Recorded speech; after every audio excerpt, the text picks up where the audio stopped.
Hello friends and welcome back to another video. So in this video we're gonna talk about all of the books that I've read over the past few months because I've been in a reading slump for a while, like not a full-on reading slump, but I haven't been reading as much as I usually do. So I thought I would just wrap it all up in one video, and it's not even that many books, but it's enough to talk about for one video, so I'm pretty excited to share them all with you. I've also made a few reading vlogs about them, so if you want to check them out, I'm gonna link them at the end of this video. So in total I've read 9 books over the last few months. So the first book that I want to talk about is Flawless.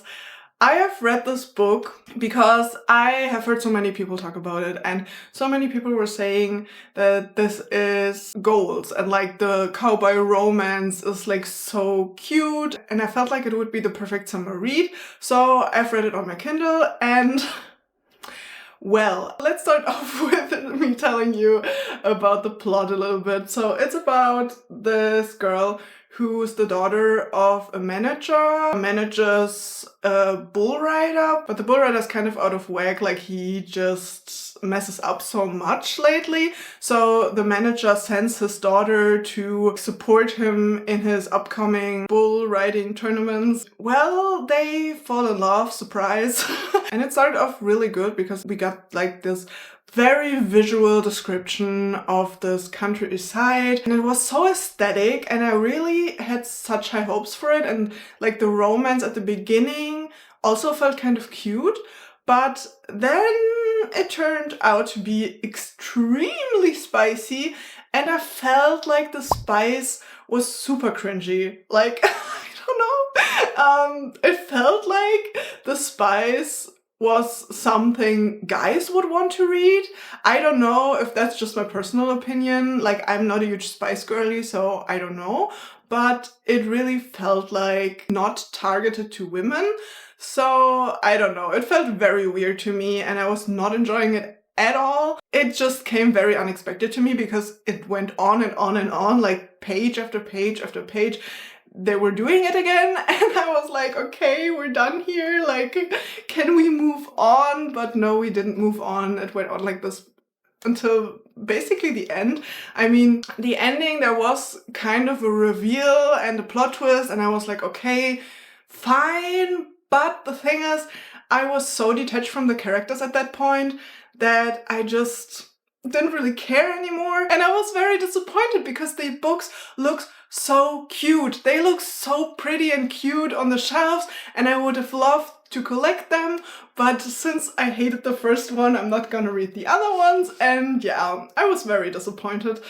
But, you know, life goes on, we find better books, and that's that. And the next one that I did read was The Near Witch by V.E. Schwab. Anytime I read a V.E. Schwab book, it feels like coming home. I don't know, her writing style just does something with me, and her way of integrating fantasy into the real world and making it feel like magic can actually be real, it's just incredible. I've read a lot of her books. This one was actually her first published book, if I'm not wrong. You could actually like tell, like it wasn't the most mind-blowing or insane read ever, but the vibes were immaculate. It's about this village set at a moor, like near a moor, and kids and people go missing, and there's this legend about this near witch. Like, people think it's only a legend, but we don't really know, and there's this song about this legend. A lot of magical things happen, and the main character tries to figure it all out and tries to solve this mystery of like where the kids went and what actually happened. It's pretty magical, but also I felt like in the end it was more predictable than I expected. Like throughout reading this whole book, I felt like, okay, this is gonna be very unpredictable, and the ending could go in so many directions, but in the end it kind of went into that direction that I was most expecting. I don't know, it just didn't blow me away as much in the end as I wanted it to, but I mean, it's okay. It was V.E. Schwab's first book, so I'm fine. Like, the vibes were so good that it all felt okay to me. Like, that's fine. Next, I have read Wayward by Amelia Hart, and This was the perfect witchy summer, early fall read to me because we follow these 3 different timelines. But there's this one main timeline, I would say, and it's set at 2019 about a woman who flees from an abusive relationship and goes to the cottage that she has inherited from her aunt, and it's called Wayward Cottage.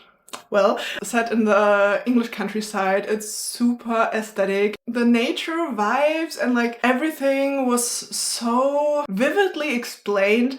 I was very hooked and it was so imaginative. Like, even though it was only describing nature, it was very imaginative in my opinion. And then we also follow these 2 different timelines about her ancestors, what happened to these women back then, and those women were witches. And yeah, we got to learn a lot about them and their history. But also it was a very feminist story and I was absolutely eating it up. It taught me so much, it made me feel so many feelings, and I really felt connected to all of these characters, and I really, really loved that like feminist historical aspect, but also not all men were bad in this story, which I really appreciated. Not all men are horrible.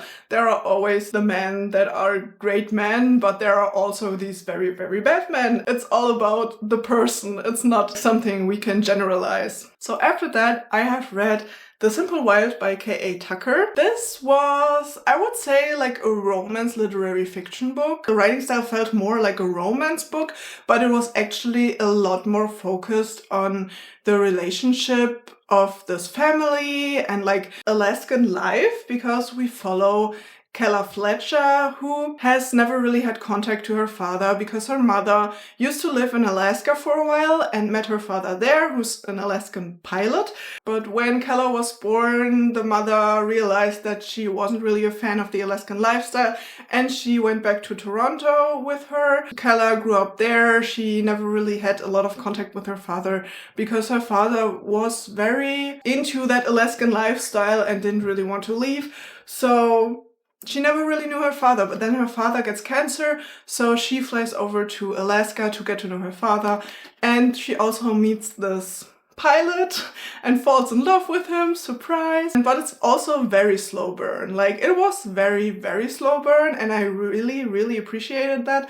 And I also bought the second book because I was very into the storyline. I really enjoyed that it wasn't like only romance, but that there was also a lot of depth and a lot of background to it. And it also taught me a lot about Alaska. Like, I just have never been to Alaska and I've only seen pictures and videos online, but I've never really known much about Alaska, and this has taught me a lot. And yeah, it was really fun. It was very emotional as well. Like, at some points I was crying a bit, then I was laughing again. It was an emotional roller coaster and I really, really loved that. And then I have read The Dead Girls of Hysteria Hall by Katie Ellender. But here we follow another girl who has inherited a house.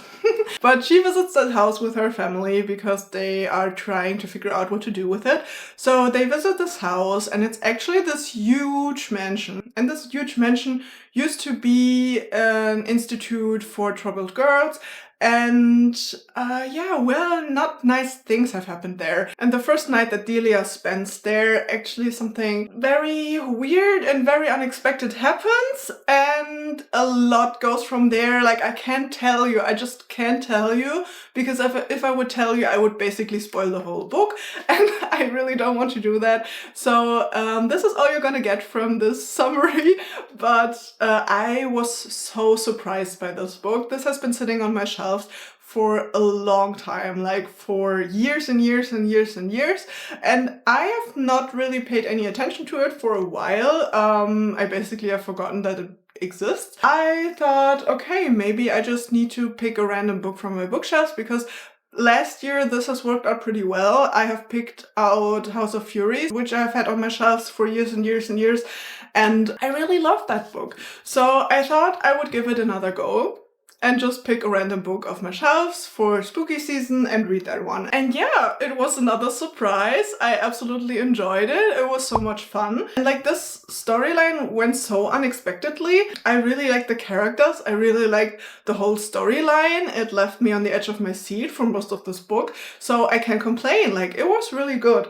And I definitely recommend this. So if you're looking for like a YA spooky book that is still spooky, like, it was really spooky. And then I have finished Remarkably Bright Creatures, which is an audiobook that I have finished. This one is a literary fiction story about a woman who takes care of an octopus at an aquarium. She's pretty old and she has lost her son to an accident back in the 80s. And there's also this other guy who comes to this town because he's looking for his father. We follow these two different storylines and it's all like so deep and heart-wrenching, and you really start to feel with these characters, but we also get a perspective from the octopus, which I really enjoyed. Like, that was so much fun. Like, I don't know, I really loved the octopus. So we got to know about them and we follow their lives. A lot is happening. I don't know how to explain these literary fiction books without like spoiling the whole story, so I'm just gonna leave it at that. It made me feel all of the emotions, and I really liked the ending.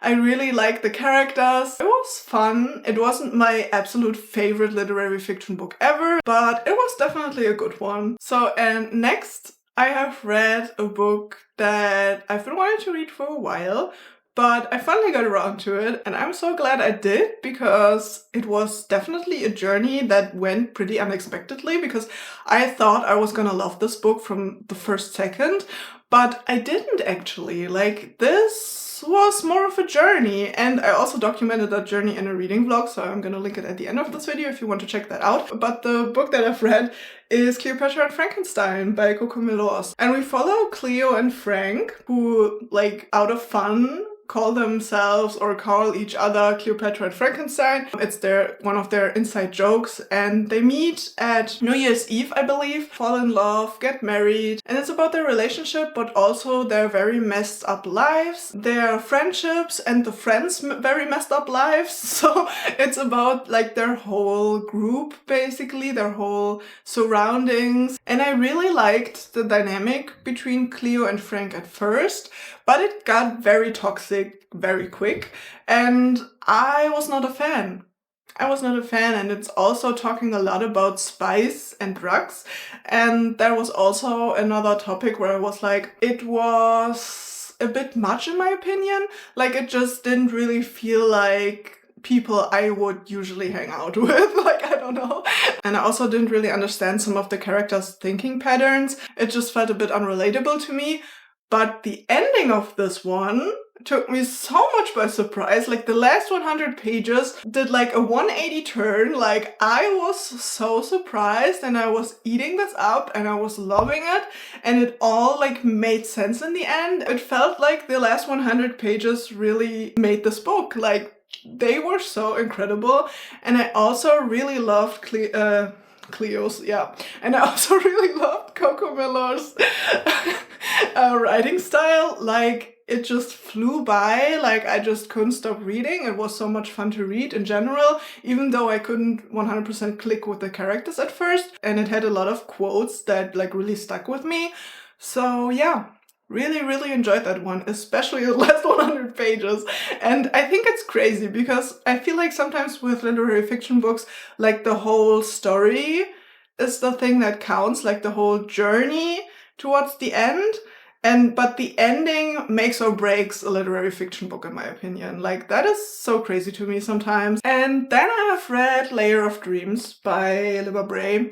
And I've actually listened to this one on audiobook because I had it on Audible, and I also didn't want to damage my pretty special editions that I have of these books. But I have read the first one physically, and I feel like I kind of enjoyed that a bit more. I'm not gonna say too much about this book because it is a second book in a series, but it's about these divinas that all have magical abilities living in the 1920s in New York. This specific book is about dreams and like walking through dreams and like dreams that are like a sickness, so you're never able to wake up again.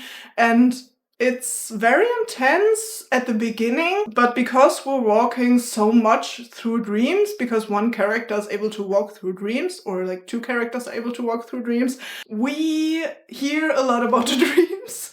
And it's pretty long, and the audiobook is 20 hours long, and I was just a bit bored by the end of it. Like, it just dragged on so much, and I just really wasn't a big fan. Like, I'm so sorry to say this, because the concept and the story of the Divinas is so great, but the dreams just ruined it for me a bit. It wasn't the worst book I've ever read, like I still gave it 3 stars. It just wasn't my favorite so far. I mean, I've only read 2 of them, but the first one was definitely a lot better in my opinion, because the tension arc was just a lot more there in the first book, and also the ending just kind of left me a bit underwhelmed. I hope the third one is gonna be better again. If you've read the series, also let me know what you thought about it, because I would just love to know, like, if the third and fourth book, I don't know, are there 4 or are there 5? My bookshelves are currently organized by color, so I don't know how many books there actually are, because usually they would all stand together. But because of this color organization, like, I really need to change that again. If you want to see another bookshelf reorganization, just let me know, because I really need to change this up again. Like, this is making my head fuzzy. I don't know. I hope the last few books are a bit better.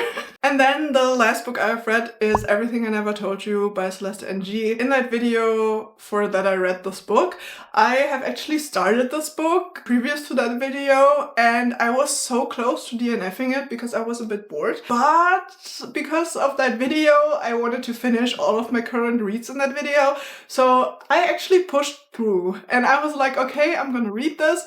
This is gonna be great. And because I have read Cleopatra and Frankenstein before that, I was really in the mood for literary fiction, so it all went pretty well. And it surprised me so much. Like, this book was so incredible. It's about this family who loses a daughter. His daughter dies, and it's this mystery of what has happened to this daughter and why did this daughter drown. Like, she drowned in a lake. We don't know who killed her or what has actually happened, and we figured this all out by getting these glimpses of the past and the present, and like, it's all intertwined in some way, and we're getting to know more and more and more, and it's super intense because you're like, what has actually happened? Like, I just want to know. And I was on the edge of my seat the whole time. Like, the first 100 pages were a bit slow because I had to get to know the characters properly, but once I got to know them, like, I was so hooked. Like, I just wanted to know what happens to them, what has happened to Lydia, what is actually going on, and I was so invested. And the book hasn't done that to me in a while, like in that extreme. Like, I felt so much with these characters and they felt so real because they all had their flaws. Like, they were super flawed and I hated some of them, but I also loved them because they were all like just this group of people who loved each other in their very own ways. And the mystery was resolved in the end. It left me breathless, honestly. Like, I was so choked up at the end, and I really felt like I was feeling the whole world around me. I really love that feeling. Like, that is the best feeling in the world to me, where you're like finishing a book and you feel like you are so present in that moment and you can feel the world breathing around you. I don't know if that's just a me thing or if other people experience that, but that's what this book did to me. The last time I felt that was when I was reading The Invisible Life of Eddie LaRue, which is like my absolute all-time favorite book ever. This is definitely up there now, and I'm obsessed, honestly. And I've also already started Little Fires Everywhere, which is another book by Celeste Ng, because I'm just hooked. I just want to read all of her books now. Like, that was so incredible. If you're into literary fiction and you haven't read one of her books yet, like, please do. Please go read it. Like, it's incredible. Like, I have no other words than incredible right now. Like, it was just insane. I don't know. So those were all of the books that I've read in the last few months, and I'm just so glad to be back into the reading hype and to film a lot more videos in the next few weeks. And if you enjoyed this video, it would mean a lot if you left a like on this video, and I will see you in the next one. Bye!